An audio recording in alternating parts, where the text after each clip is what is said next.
अच्छी एक्टिंग खेली कि भगवान को प्यारी हो गई। ठीक है। फिल्म कंपनी हाँ कोई नहीं। चंदा रानी हाँ रोल क्या चंदा तो सब हाँ। सीधा सीधा- अरे चंदा रानी हम तो ना से कहे कि हमारा ऑर्डर सर। Roll action.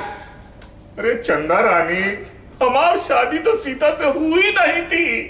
भूखा तो हम फिल्म कंपनी से 5,000 रुपया पर डे पर लाया था, और वो है कि ऐसा एक्टिंग करी कि भैया भगवान को प्यारी हो गई। अभी मैं हम क्या करूं?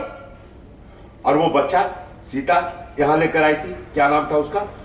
मुन्ना। मुन्ना रोके सॉरी वो एक आपका रह गया डायलॉग। हाँ ये वाला ये वाला यहाँ से लेकिन जब से हमको ये पता चला कि हमारी